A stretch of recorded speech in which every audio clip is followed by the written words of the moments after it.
Hoje, dia 31 de julho, último dia de julho, esse mês é mês para esquecimento, principalmente para o torcedor brasileiro. Nós ficamos aí 4 anos na expectativa desse mês, na expectativa do Brasil, que era um dos favoritos, chegar ao título, e ficamos devendo muito para o futebol mundial. O que o Brasil apresentou é um reflexo daquilo que nós temos aqui dentro do nosso futebol. Mas isso já passou e agora é se preparar para a Copa América no ano que vem e já com o Tite renovando o seu contrato da seleção com a seleção brasileira, as coisas vão andando e vão se encaminhando para o futuro dos atletas brasileiros e da nossa seleção brasileira. Só completando o fato internacional é que o Neymar não ficou entre os 10 e a Marta ficou entre os 10. Então, temos aí a Marta ainda nos representando lá entre as 10 melhores atletas do mundo na posição, na categoria de futebol feminino, e nós não colocamos nenhum representante no futebol masculino. Hoje teremos também a participação na Série B do Figueirense contra o CRB, e a grande expectativa fica por conta do trabalho que está sendo feito pelo René Marques e pelo Vaguinho no que diz respeito ao grande clássico programado para amanhã, onde Marcílio Dias e Almirante Barroso estarão fazendo o clássico. No primeiro, o Barroso, jogando em casa, fez o dever de casa, venceu o Marcílio Dias e agora, mais do que nunca, esse duelo, Marcílio Dias com 27 pontos, o Almirante Barroso com 20 pontos, e a coisa vai pegar Engo. Alguma novidade no Marcílio Dias, do Barroso, no Barra? Vamos começar esse primeiro bloco aí falando dessas 3 equipes. Boa tarde, Eladio, boa tarde ao pessoal da Univale. Realmente teremos um grande clássico, até comentava nos bastidores aqui, que será, dentre os clássicos que voltaram da época do Almirante Barroso, com o seu retorno agora, o principal clássico. Tanto que o Almirante Barroso está invicto frente ao Marcílio Dias, e o Marcílio Dias precisa mais do que nunca na quarta-feira da vitória, assim como o Almirante Barroso, para manter as suas chances vivas no retorno. O Almirante Barroso depende do retorno para chegar, já que no índice técnico o Almirante Barroso não tem mais condições de chegar no G4. Já o Marcílio Dias tem as 2 oportunidades, tanto para ser campeão do retorno, como para chegar pelo índice técnico. Portanto, na quarta-feira a gente terá um grande jogo, apesar de muitos na cidade ainda não comentar que é um clássico devido a interesses de CNPJ, que não é o do Barroso, seria de outro, mas quando se veste a camisa do Almirante Barroso e se entra em campo, assim como do Marcílio Dias, é claro que será um grande clássico na noite de quarta-feira aqui em Itajaí. Igor, essa rodada de quarta-feira, e que começa mais cedo, com o jogo do Barra e o Metropolitano no Camilo Mussi, nós temos 2 jogos que, para a conquista de direitos, de decidir o primeiro turno, ou até mesmo de somar pontos para o critério técnico, não vão pesar nada, que é o caso do Operário jogando contra o Juventus e o Guarani pegando a equipe do Camboriú. Então, essa situação do Guarani e do Operário é mais para ver quem é que consegue fugir do rebaixamento. Haja vista que o Guarani tem 11 pontos, o Operário tem 9 pontos. Essas 2 equipes, uma das 2 vai cair. E no que diz respeito à conquista do primeiro turno, do segundo turno, eu acredito que deva ficar entre Marcílio Dias e Metropolitano, no meu ponto de vista, e o critério técnico fica Marcílio Dias, Metropolitano e Fluminense. Então, quer dizer, quem não for campeão desse segundo turno, provavelmente vai entrar pelo índice técnico, seja Marcílio Dias, seja Fluminense ou seja Metropolitano. Eu, na verdade, Eladio, eu acredito até que no retorno ali, Almirante Barroso e o Barra estão próximos ali. O Metropolitano, a chance deles... Mas a diferença é grande, né? A diferença para o Metropolitano são 5 pontos do Barra, são 6 pontos do Almirante Barroso. Então, eu acho muito difícil, de 9 disputar. O Metropolitano tem um caminho muito difícil. O Metropolitano tem amanhã, à tarde, o Barra aqui na cidade de Itajaí. O Metropolitano tem, no meio da semana, o Marcílio Dias lá em Blumenau. E o Metropolitano tem o último jogo em casa, que é o clássico frente esse é o Beck. jogo da rivalidade. Da rivalidade. Porque lá existe uma briga enorme. Em Blumenau, uma briga enorme entre eles. E é o recorde de público, Metropolitano e Beck. E a equipe do Metropolitano venceu o primeiro jogo e o Beck está embalado na competição, vem aí de vitórias seguidas aí. Então o Metropolitano tem uma tabela dificílima a partir do jogo de amanhã à tarde. É claro que o Barra precisa resolver os seus problemas também para conseguir respirar dentro do campeonato. Caso venha um empate ou uma derrota do Barra amanhã aqui em Itajaí, aí é o fim da Série A para a equipe do Barra. Agora vamos analisar os bastidores desse dia que está antecedendo ao Clássico e a essa 7ª rodada, que pode ser decisiva em todos os aspectos. Ela pode ser decisiva para o título do segundo turno, pode ser decisiva na contagem geral dos pontos, já deixando os 4 já tranquilos, se eu não for campeão, mas já estou dentro. Os bastidores, Marcílio Dias, Barroso e Barra. Marcílio Dias, alguma novidade?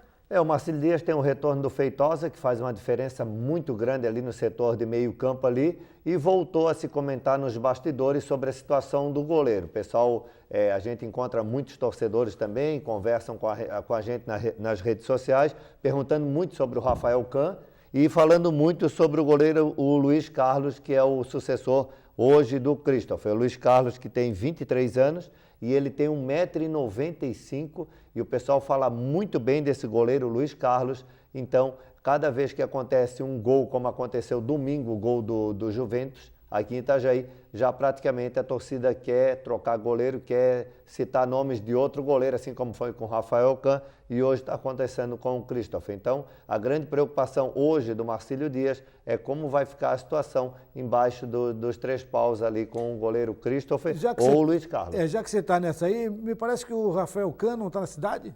Não estão achando o Rafael? Eu tentei conversar agora de manhã com o técnico Vaguinho, até estou aguardando a resposta para que a gente coloque na rede social esse esclarecimento, mas nas últimas escalações vem citando apenas o Luiz Carlos, que é o goleiro reserva do Christopher. Como eu citei, 23 anos, 1,95 m. Dizem o pessoal que conhece o Luiz Carlos de outros clubes que é um excelente goleiro e que, se entrar, não vai sair mais da meta do Clube Náutico Marcílio Dias. Tá, e o Barra, que lógico tem 21 pontos, ainda aspira a uma situação de brigar, não nesse segundo turno. O Barra está com 7 pontos, mas na pontuação geral ele tem 21. Ele vencendo a equipe do Metropolitano, ele vai a 24, fica 2 de diferença do Metropolitano. Até pode. E o clima no Barra está melhor do que no Marcílio? O clima do Barra, ontem à tarde, a diretoria teve uma reunião com os jogadores e a comissão técnica, ficaram a portas fechadas lá no CT do Barra lá, e ali foi, como se diz, foi lavada toda a roupa suja ali e foi colocado um alerta ali para que o Barra conseguisse, pelo menos, fazer a sua parte, que seriam 3 vitórias, e torcer por 2 tropeços do Metropolitano, que seria o próprio jogo contra eles. Que eles o Barra tem o Metropolitano, tem o Operário fora de casa e joga em casa contra o Juventus. Então o Barra tem Metropolitano em casa e o Juventus em casa, e só fora o Operário. Ele torce claro, a vitória dele, ele tem que fazer amanhã, e aí um tropeço do Metropolitano frente ao Marcílio Dias ou frente ao clássico contra o Beck. Na matemática até pode-se chegar, porque se ele fizer os 9 pontos, ele vai chegar a 30, ele vai tirar 3 pontos do Metropolitano, né? Ele vai tirar 3 pontos do Metropolitano, e aí o Metropolitano tem uma parada indigesta aqui contra o Marcílio, e aí então, porque aqui para tirar a vaga aqui tem que ser do Metropolitano. E o Marcílio vai precisar vencer em Blumenau, né? Com certeza. Devido às circunstâncias. Não, até para conquistar o título do segundo turno. Porque se ele vencesse o Juventus aqui no domingo, ele teria essa gordura lá contra o Metropolitano. Estava de sangue doce. Sangue doce, é claro. E o Barra ele tem um problema seríssimo para resolver. Com a saída do Cairon, Eládio, na segunda rodada do primeiro turno, o Cairon foi vendido para o norte da Europa. O Cairon, em dois jogos, fez 2 gols em 2 jogos. O Cairon era o centroavante do Barra. Daí, então, o Barra não encontrou mais o camisa 9. E a equipe vem sofrendo jogo após jogo, derrotas e empates, por não fazer o gol. O Barra depende muito do camisa 9. Tentou-se o Lima, e o Lima em 10 jogos, o Lima fez 2 gols. Então, o problema do Barra hoje está na camisa número 9, que o Barra ainda não conseguiu esse homem para fazer os gols. E o Almirante Barroso, o René Marques, com essas 2 vitórias seguidas, o René Marques, então, já tem o time na mão? Hoje o principal nome da equipe do Almirante Barroso se chama o René Marques. Eu acho que a parte psicológica dele foi o ponto fundamental para a arrancada de 3 jogos, 3 vitórias do Almirante Barroso. E aí vai com tudo contra o Clássico, mas vejo que esse trabalho de motivação, que o René é perito em fazer esse tipo de trabalho aí quando precisa, deu essa vantagem lá contra o Fluminense na vitória e vai ser muito forte contra o Marcílio Dias na quarta-feira. Então, o grande nome ali, o técnico René Marques ali da equipe do Almirante Barroso. E a previsão de torcida, já que o jogo vai ser às 20h30, um horário bom, 20h30, no estádio Dr. Estilo Luiz, qual é a previsão que você faz hoje, que se fazia no jogo contra o Juventus, uma previsão de 3.000 torcedores. Eu acho que não chegou 1.500, chegou? Não chegou a 1.500, se fazia 3.000 presentes ali que se planejava, mas acabou não acontecendo. O Marcílio hoje ele tem uma divisão muito grande no seu setor de torcedores. Praticamente 1.000 torcedores são aqueles torcedores que realmente não, como diz a mensagem, jamais te abandonar. Esses são praticamente 1.000 torcedores. Daí em diante são aqueles fogueteiros, né? Aquele que quando a equipe está top, todo mundo vai, todo mundo vibra. E ainda, infelizmente, na saída de alguns jogos, esses que de vez em quando vão, se dão a sua de querer xingar jogador, cobrar, só que não estão presentes em todos os jogos. Então, aqueles 1.000 torcedores são praticamente os fanáticos, né? Bom, e com certeza amanhã nós vamos estar falando mais a respeito dessa rodada, que repito mais uma vez, é uma rodada de suma importância, e nós temos aí 2 minutos ainda para encerrar esse bloco, já que hoje é terça-feira, dia de esporte amador com o João Carlos Anacleto, que daqui a pouquinho estará entrando em campo e batendo uma bola no esporte amador. Vamos falar um pouquinho dos nossos clubes. No Campeonato Brasileiro, Joinville caiu para a Série D. Que banana, hein? É bem complicado, e a situação das equipes catarinenses aí, a gente no momento tem aí a torcida pelo Figueirense, que joga hoje em casa, e pelo Avaí, pelo um acesso à Série A, porque do jeito que a Chapecoense também vai, dificilmente vai escapar ali da zona de rebaixamento e até mesmo do rebaixamento. O Joinville, ele começou uma campanha de rebaixamento. Ele começou o campeonato de rebaixamento e terminou culminando com o rebaixamento. Avaí e Figueirense estão se mantendo ali no G4. Sai, entra, mas eles não se distanciam ali do G4. Até em função de resultados que às vezes até favorecem. Essa última rodada, os outros resultados acabaram favorecendo principalmente a equipe do Avaí, que manteve o Avaí no G4. E o Criciúma, que pela vez primeira, depois de um longo tempo, o Criciúma sai da zona de rebaixamento.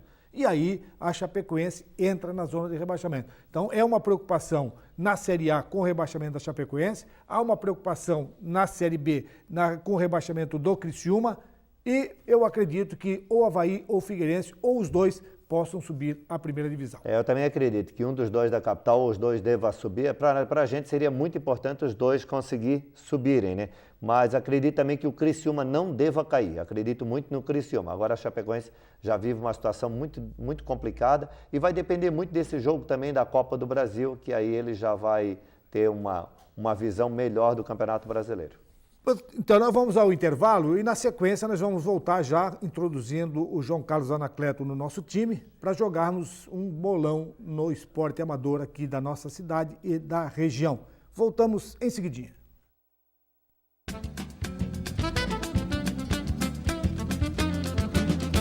Nós estamos de volta e este segundo bloco nós temos o apoio do Restaurantes Paraty. A sua casa fora de casa, servindo almoço de segunda a sábado, com uma grande variedade de carnes e saladas. É uma comida caseira.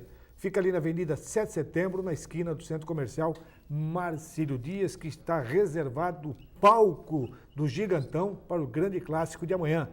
entre Marcílio Dias e Almirante Barroso. João Carlos Anacleto entrando em campo com o Sport Amador. Anacleto, me conte tudo, não esconda nada. O que está acontecendo no nosso Amador aí? Nosso Amador está muito bom, Eládio. Boa tarde, nossos telespectadores. É o seguinte, o Campeonato Amador da Liga Itagente Esportes ainda não temos data definida, né? A gente sabe que... Nem número de equipe? Não, nada. A única coisa que está definida é o nome, a taça, né? Vai ser o seu Luiz Plácido Correia, né? Nosso amigo seu Luiz Plácido. Então ele merece, né? Pelo tudo que ele faz e fez pelo esporte amador. Então nós esperamos que... Tivemos uma reunião lá com o prefeito lá, e ele prometeu que vai dar uma verba para ajudar o pagamento da arbitragem. Porque você sabe, né? Quem joga o amador sabe hoje como é que é o amador. Né? Até o meu amigo Ingo também pode, até, né? Você que também joga amador, sabe como é que é? Muitos anos, né, cara? Muitos anos de amador, muitos anos de luta aí para manter esse campeonato em Itajaí que é tão tradicional. E você, Ingo, né? A gente, quando jogava amador, não era assim que nem hoje, o pessoal de hoje. Tudo isso que é dinheiro, né? É para chuteira, é para isso, para aquilo, tudo, né? E a gente até pagava para jogar, né, no amador, né? Realmente, a gente pagava para jogar. O único detalhe que a gente conseguia da equipe era que muitas vezes poderiam até vir buscar em casa para facilitar a nossa ida. Eu que joguei lá no União dos Calvados, joguei no Beira-Mar, joguei no Fiuza um bom tempo, no Rio do Ouro. Então, são campeonatos que a gente costuma... É uma alegria, é a participação da família. Ultimamente, a gente tem visto que tanto o Paulinho como o Alcemir também, com seus campeonatos, tem tentado, no limite, manter a falta de, vamos dizer assim, vamos dizer, até fora de campo de educação, muita pancadaria, estão tentando coibir isso e manter o nível do campeonato. Adonho, você que passou por vários campeonatos amador na região, fora do município de Itajaí, nós falamos sempre do futebol amador de Luiz Alves, futebol amador de Blumenau, de Gaspar, futebol amador de Joinville, Florianópolis. Mas lá ninguém paga arbitragem. Lá o clube paga a arbitragem. Lá o clube custeia a sua participação na competição. E aqui, ao inverso, aqui eles contratam jogadores para participar do campeonato amador. É isso? Eládio, é o seguinte, onde você falou desses campeonatos aí, o Ingo também já participou de alguns campeonatos de outras cidades, outras ligas. É o seguinte, os empresários ajudam o clube já vai com, né, Ingo? Ele já tem o patrocínio deles, tem a pessoa que ajuda, é no uniforme, quando pagar os atletas, tudo isso, mas tem empresários. E as equipes lá, cada um tem seu barzinho, né, que é o costume deles ter, aquele barzinho para vender essa cervejinha, ganhar um dinheirinho, e aqui em Itajaí não existe isso.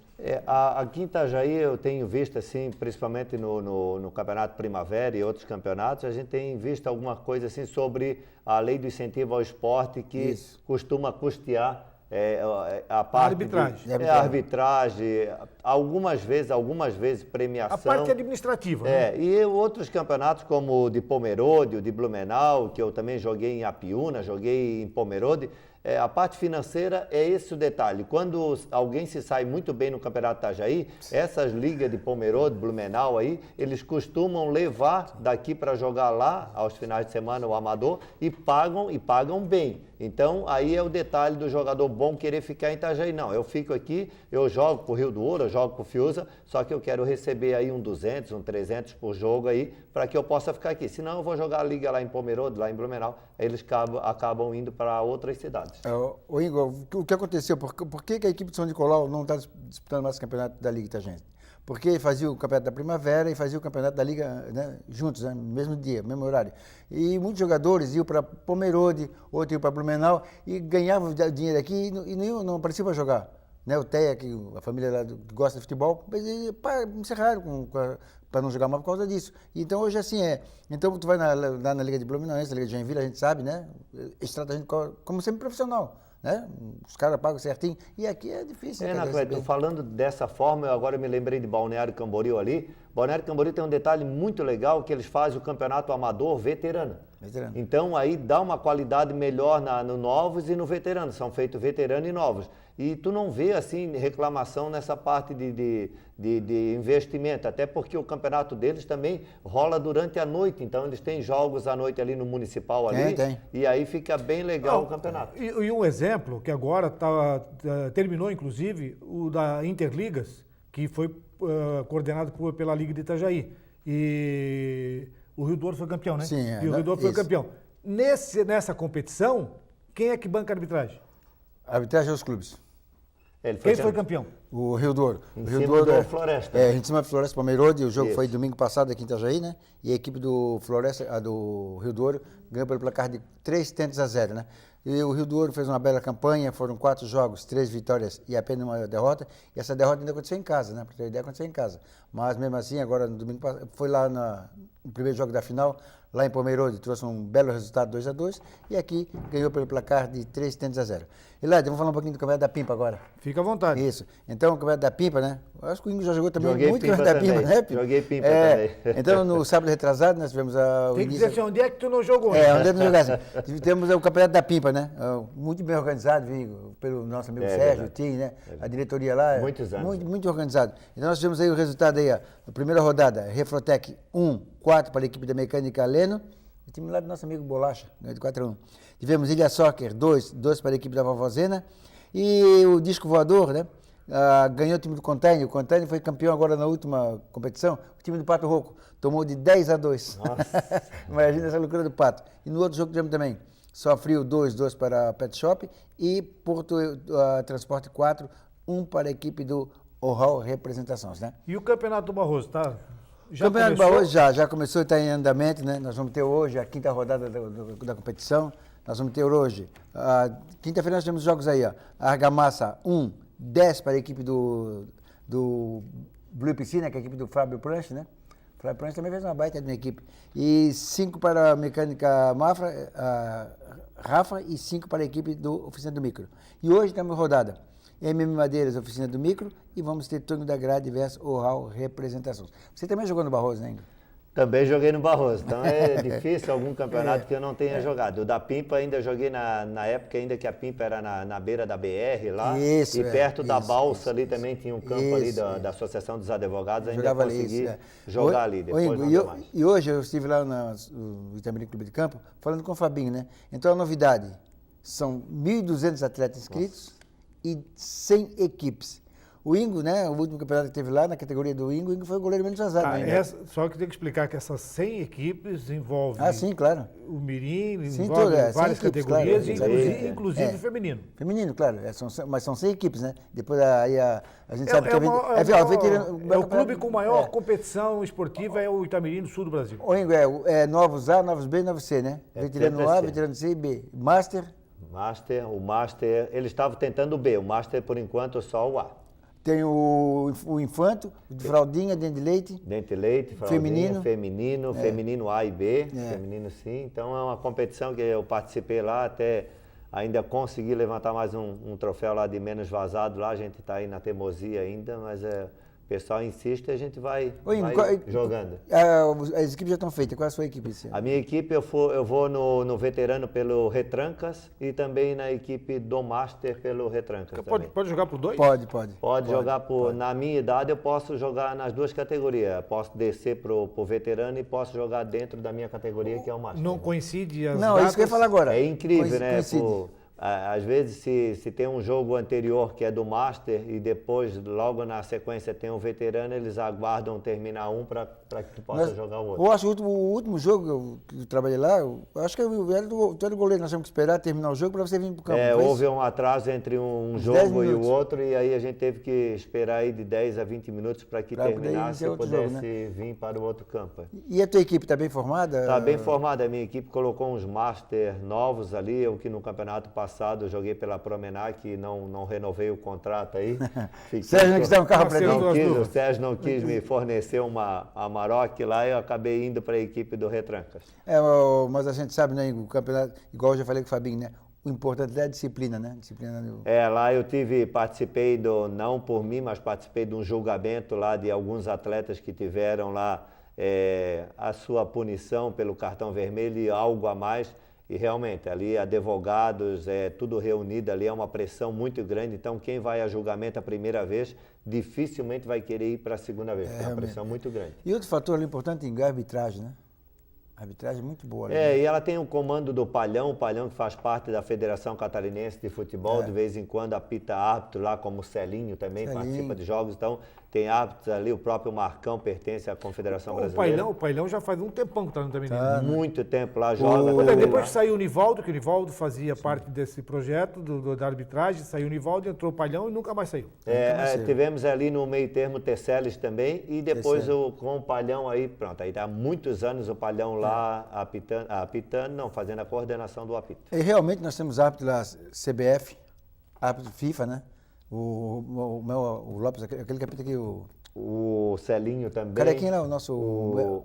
Tem a Copa do Mundo agora, recentemente, a Sul-Americana, o Humberto, não, esqueci o nome dele agora. O Weber? Weber Roberto Lopes. Roberto Lopes. Também já apitou de vez em quando algumas finais, até o nosso... É que o Weber estava cursando o jornalismo aqui na Univale. Outra coisa também, assim, você que acompanha bem o esporte, né, gosta de acompanhar o profissional, tem alguns garotos ali que têm condições de jogar em Marcílio Barroso. Você que analisa futebol, conhece o pessoal lá. Na verdade, Anacleto, conversando lá até falei do Sérgio ali, o pessoal que é mais os empresários ali, que faz parte lá do Master lá, eu citei assim, o Itamirim deveria começar a fazer um trabalho voltado ao futebol, pelo menos uma Série C, uma Série B, e juntar essa garotada que tem aqui, é claro que umas peças que precisa ser, porque não tem como, mas principalmente a gente vê uma garotada lá que é muito diferenciada. Um exemplo, os dois meninos, os netos do Maiú, eles são diferenciados lá em Itamirim. Diferenciado. Eles são pequenos, né? Se não me engano, 7, 8, 9 anos. Eles estão na escolinha do Francis. Uma promessa ainda. Uma promessa, mas, por exemplo, eles estão na escolinha do meu sobrinho, Francis, Anacleto, lá do Balneário. Sabe onde é que os dois estão agora? Estão lá no Atlético Paranaense. Eles agora disputaram o campeonato foi o brasileiro que teve agora.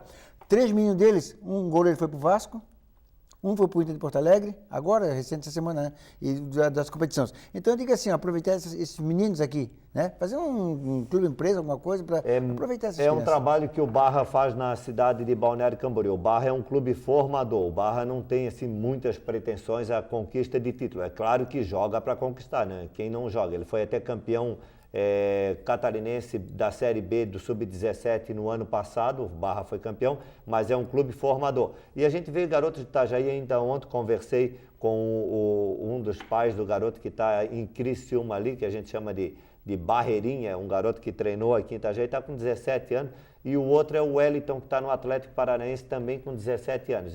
E o futsal de Itajaí foi vice-campeão dos Joguinhos Abertos, e o futsal de Itajaí foi campeão da Copa Sul Brasil, que teve final de semana aqui. Então, a nossa base aqui é muito forte. Então, com essas notícias, nós estamos encerrando esse programa de terça-feira, falando do esporte amador, esporte profissional, participação dos nossos clubes aqui e falando principalmente do clássico que vai acontecer amanhã entre Clube Náutico Márcio Dias e Almirante Barroso. Tem favorito? Não. Esse jogo é pedreira. Esse jogo vai ser um jogo encascado, que não seja. Mas amanhã nós vamos falar a respeito desse jogo. E voltamos amanhã. Um abraço.